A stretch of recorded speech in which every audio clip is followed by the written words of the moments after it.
Hi there. Happy Thursday. I am joined by my two office mates. This is Finley. Finley, can you say hi? And this is Mac. Say hi, Mac. So they are joining me today. So if you hear a lot of ruckus in here, then you'll know what's going on. Hey, I appreciate you sticking with all this. I know it's not the same. It's not what you signed up for. It's not what any of us signed up for, but we're going to get through this. Just a reminder that your outlines typed 2 pages. So 1 page can be your outline, 2 pages minimum. And then 1 page for your bibliography will be due 1 week from tonight by 11:59 p.m. If you would like to send it earlier, that would be awesome. And then I will have a chance to look over it and critique it, give you some feedback. And you can email that to me too if that's something you would like to do before you upload it online on Canvas. So, as I mentioned on Tuesday's lesson, one of the requirements for this informative speech is that you have 4 sources. So we're going to spend a little bit more time talking about how you can actually support your ideas. And that's the reason for having sources, because we don't know where you got your ideas. We don't know where you got your information. So anytime you give any kind of a presentation or a speech, you always want to cite where you get your information.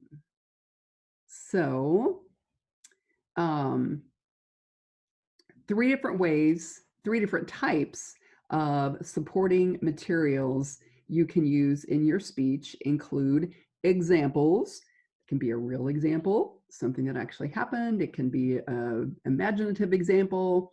You can use statistics. Statistics are very good. In fact, if you back up your statistics with a visual, like a graph or something like that, even better. And then testimony from an expert is the next best thing too. So one kind of example is where you give a specific case to illustrate an idea. So if you were doing an informative speech on, okay, just for topic's sake, how to stay safe from the coronavirus, you could talk about maybe something you've done, that you've been able to stay home and not have face-to-face contact and not gone to the grocery store. Maybe you started ordering all your groceries online. That would be a specific example of something that you did. That would be a brief example, obviously. You can also do an extended example where, you know, maybe you go into detail about 2 or 3 other people's experiences, or it can even be a hypothetical. You know, you probably never imagined in a million years that all this fallout from the coronavirus would happen. Imagine if that had happened 20 years ago. What would people have done? We didn't have social media. We didn't have Netflix. We didn't have, you know, we didn't have all the technical things that we have. We wouldn't have been able to have this class, right? So that's an example of a hypothetical situation. Just getting somebody to imagine, what if? Brief example, obviously, just like I said, just illustrating a case in point, one example. An extended example can also be a story. Maybe you tell a personal story, or maybe you give an anecdote that somebody else talked about or that you read about in one of your sources. And then, yeah, hypothetical, like I said, it's fictitious.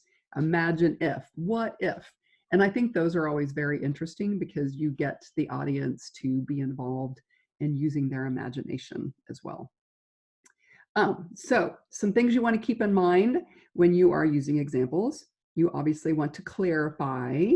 For example, it's always good to reinforce, maybe go back. Hey, as the example I gave you before, just to remind everybody, personalizing it is the best way to give an example, because you're speaking from the heart, you're telling us a personal story.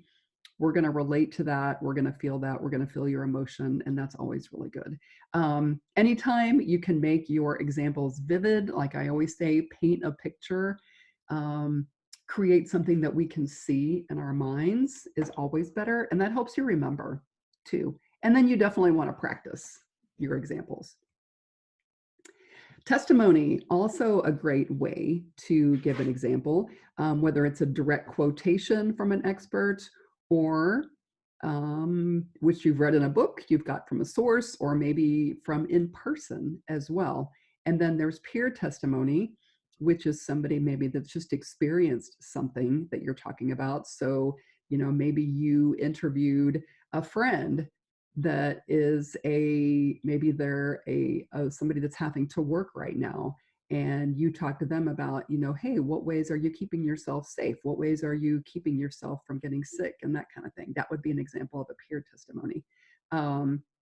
So just some things to keep in mind for testimony. If it's a quote, you want to do it verbatim. You will write it down. You will write it on your note card for when you give your speech. Obviously, qualified sources. You don't want to just ask anybody on the street about an expert opinion.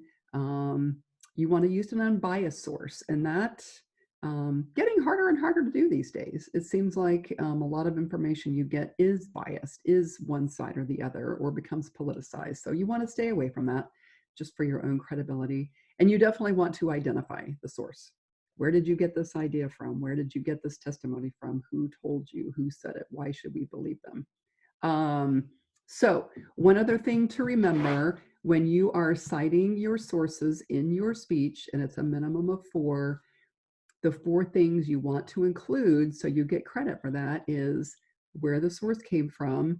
I read this online on the NewYorkTimes.com, and it was written by Joe Smith on April 1st, 2020, and he is a writer, blah, blah, blah, blah, blah, journalist for the paper. So you do want to include that when you're citing your sources. Here's an example of a good citation in a speech. The Minneapolis Star-Tribune of January 31st quotes Chris Nowinski. He's the co-founder of the Concussion Legacy Foundation on the dangers of youth tackle football, blah, blah, blah. And then you go into your direct quotes. So you want to say who said it, when did they say it, and where did they say it? Where did you get this information from? And if you do that, you will be good to go, and that will be a great citation. So right now, what you should be working on is working on your outline, doing some research on your topic, getting some good sources, keeping track, taking notes of your information and your sources too, and where you got those from. And I think I have a dog that is ready to go on a walk. He is throwing a fit. Mac, where are you? Oh, he's hiding behind the piano. All right. It's time to go on a walk, I guess. As always, be sure and comment that you watch this. I'm available anytime you guys have a question or need anything.